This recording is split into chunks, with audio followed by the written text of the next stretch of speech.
संदीप ने अपनी माँ के कहने पर गांव में शादी कर ली थी। लड़की का नाम था सुनीता। माँ का कहना था एकदम मॉडर्न बहू नहीं होनी चाहिए, लेकिन उन्हें नहीं पता था कि गांव से आने वाली बहू सुंदर सुशील तो होगी और उसको गांव से बाहर भी निकाल लाएंगे, लेकिन उसके अंदर का गांव कैसे बाहर निकलेगा। शादी के कुछ दिन बाद, माँ टिफिन तो देना जरा। बेटा अब तो स्कूल नहीं ऑफिस जाता है, माँ से नहीं अपनी बीवी से टिफिन मांगा कर। ओके माँ।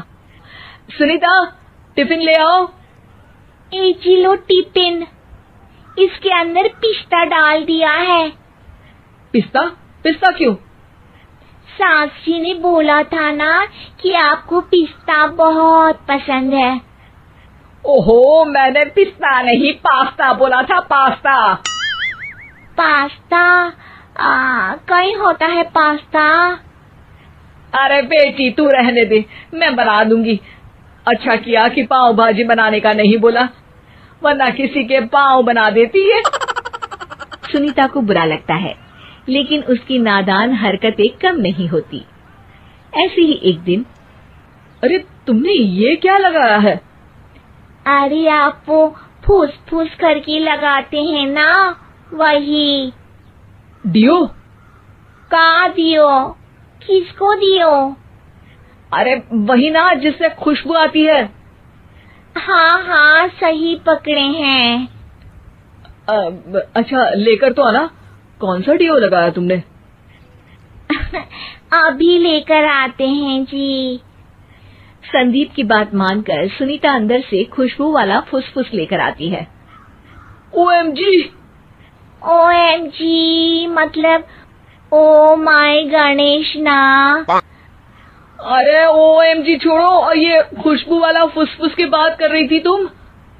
हाँ इसी की, फिर से सही पकड़े हैं। अरे देवी, लेकिन आप सही नहीं पकड़े हैं, ये डियो नहीं है। डियो नहीं है तो क्या लियो है? अरे ये रूम फ्रेशनर है, जिसको कमरे में छिड़कते हैं, खुद पर नहीं। कोई बात नहीं, माँ कहती थी आत्मा किराएदार है, शरीर एक किराए का कर्म। हम शरीर पे ये डाल लिए तो क्या फर्क पड़ जाएगा। अरे बहू, ओ बहू, मेरे लिए फल तो ले आ, फिर मैं बाजार जाऊंगी। सुनीता अपनी सास के लिए फल लेकर आती है। अरे बेटा, पपीता, तरबूज और सेब फल ऐसे कैसे खा लूं? काट कर तो ले आ। माँ जी, मेरे गांव में तो खेत से उठा के सीधा खा लेते हैं। अरे ये तेरा गांव नहीं है ना। अरे संदीप, तू ही कुछ समझा देना इसको बेटा। मैं कैसे समझाऊं माँ, ये तो माइक्रोवेव को भी भट्टी बोलती है। कल मैंने बोला हाय कैसी हो, तो बोलती है किसी को हाय नहीं लगानी चाहिए। अरे सुनीता, तेरा क्या होगा? अभी तो कैसे बताऊं माँ जी, अभी हम कुछ करेंगे फिर पता चलेगा क्या होगा, लड़का या लड़की। हे भगवान, कहाँ से आ गई है? रामपुर से जी, आप ही तो लेकर आए थे मुझे। अरे मुझे माफ कर दो। पहले कोई गलती तो करिए जी, आपकी तो सारी गलती माफ कर देंगे हम। हाँ अरे बहू, मेरी बात सुन। फल यानी कि फ्रूट जब भी लाए ना तो काट कर लाना, ठीक है?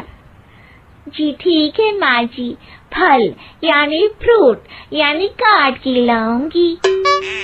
सुनीता रोज ही कोई ऐसी हरकत कर देती जिसकी वजह से उसे घर में दो बातें सुननी पड़ती। एक दिन, माँ मेरे बॉस घर पर आने वाले हैं शाम को, उनका बर्थडे है, फैमिली साथ नहीं रहती उनके, तो यही पार्टी कर लेंगे। उनको अच्छा लगा तो शायद मेरा प्रमोशन भी हो जाएगा। मैं ना फ्रूट केक लाकर फ्रिज में रख दूंगी और तेरे साथ आज खाना मैं बनाऊंगी, ताकि जब साहब आए तो खाने में कोई गड़बड़ ना हो। शाम को जब सारी तैयारियां हो जाती है, संदीप के साथ बड़े साहब भी घर आते हैं। फ्रूट केक तो ले आना बहू, फिर खाना खाएंगे। अरे इस सब की क्या जरूरत थी, आपने बुलाया वही काफी है। सर, आपका परिवार शहर में नहीं है तो हम ही आपके परिवार जैसे हैं सर। इतने में ही सुनीता फ्रूट केक लेकर आती है और बड़े साहब की टेबल पर रख देती है, और जैसे ही केक के ऊपर का बॉक्स हटाती है, ओह, ये क्या है? केक तो कटा हुआ है, मैं तो ऐसा नहीं लाई थी। आप मुझे शाबाशी दे सकती है माँ जी, मैंने ही केक काट दिया। आपने कहा था ना, फल यानी फ्रूट यानी हमेशा काट के लाना, तो फ्रूट केक भी तो फ्रूट ही है ना, तो मैंने पहले ही काट लिया। हूँ ना मैं समझदार। अरे बहू, ये क्या किया? केक हमेशा वही काटता है जिसका जन्मदिन होता है। तुझे एक बात भी समझ नहीं आती, एक नंबर की बेवकूफ है। पूरा माहौल बिगड़ चुका था। संदीप को लगने लगा था कि साहब उसे प्रमोशन तो दूर की बात है, कहीं डिमोशन ना दे दे, लेकिन साहब बीच में ही बोल पड़ते हैं। अरे कोई बात नहीं, ये इनकी बेवकूफी नहीं है, इनका भोलापन है। बेटा, आप कहाँ से हो? रामपुर गांव से। अरे वाह, गांव से? फिर तो आपके गांव में ताजे फल और सब्जियां मिलते होंगे। हाँ, सही पकड़े हैं। हम तो काटते भी नहीं, सीधा खा लेते हैं। मैं ना एक बार तुम्हारे गांव घूमने जरूर चलूंगा। क्यों संदीप, ले चलोगे ना? मुझे गांव घूमना बहुत पसंद है। बस फिर क्या था, संदीप और सास दोनों खुश हो गए, क्योंकि साहब को सुनीता ने गांव की बात करके खुश कर दिया था। अब संदीप का प्रमोशन पक्का था। शिक्षा, कभी भी किसी भी गलती पर घबराना नहीं चाहिए।